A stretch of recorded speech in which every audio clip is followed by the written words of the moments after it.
കഴിഞ്ഞ കുറച്ച് നാളുകളായി മലയാള സിനിമയിലെ നിർമ്മാണ ചെലവുമായി ബന്ധപ്പെട്ട ചർച്ചകൾ വളരെയേറെ ചൂടേറിയിരിക്കുകയാണ്. സിനിമകളുടെ കളക്ഷൻ റിപ്പോർട്ടുകളുടെ ആധികാരികതയും കാര്യമായി തന്നെ ചോദ്യം ചെയ്യപ്പെടുന്നുമുണ്ട്. അഭിനേതാക്കളുടെ പ്രതിഫലം മുതൽ സിനിമയുടെ ബഡ്ജറ്റ് കൈവിട്ട് പോകുന്നത് വരെയുള്ള വിഷയങ്ങളും അതുപോലെ യഥാർത്ഥ കളക്ഷൻ പബ്ലിസിറ്റിക്കായി കളക്ഷൻ കൂട്ടിപ്പറയുന്നതുമൊക്കെ വലിയ വിഷയമായി മാറിയിരിക്കുകയാണ്. ഈ സാഹചര്യത്തിൽ ഇപ്പോഴിതാ മലയാളത്തിലെ ആദ്യ 100 കോടി സിനിമയായ പുലിമുരുകന്റെ സംവിധായകൻ ടോമിച്ചൻ മുളകുപാടത്തിന്റെ വാക്കുകൾ ഏറെ ശ്രദ്ധ നേടുകയാണ്. കഴിഞ്ഞ ദിവസം പുലിമുരുകന് വേണ്ടി ടോമിച്ചൻ കേരള ഫിനാൻഷ്യൽ കോർപ്പറേഷനിൽ നിന്ന് ലോൺ എടുത്തത് ഇതുവരെ തിരിച്ചടച്ചിട്ടില്ലെന്ന് ടോമിൻ തച്ചിങ്കിരി പറയുകയുണ്ടായി. ഇതിനോട് പ്രതികരിക്കുകയാണ് ടോമിച്ചൻ മുളകുപാടം. മനോരമ ഓൺലൈനിന് നൽകിയ അഭിമുഖത്തിലാണ് അദ്ദേഹം തന്റെ പ്രതികരണം നടത്തിയത്. മോഹൻലാൽ നായകനായ പുലിമുരുകൻ മലയാളം കണ്ട ആദ്യത്തെ 100 കോടി വിജയമാണ്. വൈശാഖ് സംവിധാനം ചെയ്ത ചിത്രം മലയാള സിനിമയുടെ ചരിത്രത്തിലെ യഥാർത്ഥ വഴിത്തിരിവായിരുന്നു. പുലിമുരുകന്റെ മൊത്തം ബിസിനസ് ആണ് 100 കോടി എന്നത്.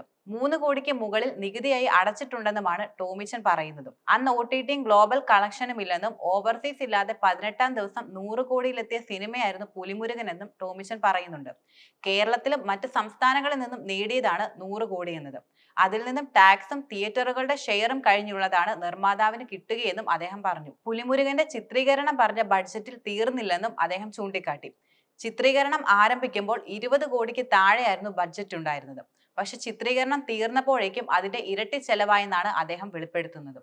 100 ദിവസം പ്ലാൻ ചെയ്ത സിനിമ തീരാൻ വേണ്ടി വന്നത് 210 ദിവസമായിരുന്നു. പിന്നീട് പോസ്റ്റ് പ്രൊഡക്ഷന് 1 വർഷം വേണ്ടി വന്നുവെന്നും അതാണ് ബഡ്ജറ്റ് കൂടാൻ കാരണമായതെന്നുമാണ് അദ്ദേഹം പ്രധാനമായും ചൂണ്ടിക്കാട്ടുന്നത്.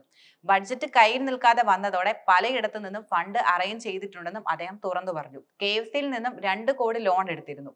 പക്ഷെ 2016 ഡിസംബറിൽ ആ ലോൺ ക്ലോസ് ചെയ്തുവെന്നും അദ്ദേഹം വ്യക്തമാക്കി. ടോമിൻ തച്ചങ്കിരി താൻ ലോൺ എടുത്തിട്ട് അടച്ചു തീർത്തില്ലെന്ന് പറഞ്ഞത് വസ്തുതാവിരുദ്ധമാണെന്നും അദ്ദേഹം പറഞ്ഞു. പുലിമുരുകന്റെ സമയത്താണ് ആദ്യ ലോൺ എടുത്തിരുന്നത്. അന്ന് തച്ചങ്കിരി KFCയുടെ തലപ്പത്തില്ലായിരുന്നു. 21ാം നൂറ്റാണ്ടിന്റെ സമയത്തും താൻ ലോൺ എടുത്തിരുന്നു. അന്ന് തച്ചങ്കിരിയായിരുന്നു MD ആയിരുന്നത്. പക്ഷെ 2020-ൽ അതും അടച്ചു തീർത്തുവെന്നും അദ്ദേഹം പറഞ്ഞു. ന്യായമായ ലാഭം കിട്ടിയ സിനിമയായിരുന്നു പുലിമുരുകൻ എന്നാണ് നിർമ്മാതാവ് പറയുന്നത്. അതിനുള്ള കൃത്യമായ ഇൻകം ടാക്സും താൻ അടയ്ക്കുകയുണ്ടായി. ക്വാളിറ്റിയുടെ കാര്യത്തിൽ ഒരു വിട്ടുവീഴ്ചയും വരുത്താത്ത സിനിമയായിരുന്നു പുലിമുരുകൻ എന്നും അദ്ദേഹം പറഞ്ഞു. പോക്കിരാജയ്ക്ക് ശേഷം 6 വർഷം കഴിഞ്ഞാണ് പുലിമുരുകൻ ചെയ്തത്. ഇടയ്ക്ക് ഒരു തമിഴ് പടം എടുത്തതിൽ നഷ്ടം സംഭവിച്ചിരുന്നു. അതിനാലാണിപ്പോൾ ഇടവേള എടുത്തിരിക്കുന്നതെന്നും അദ്ദേഹം വ്യക്തമാക്കി.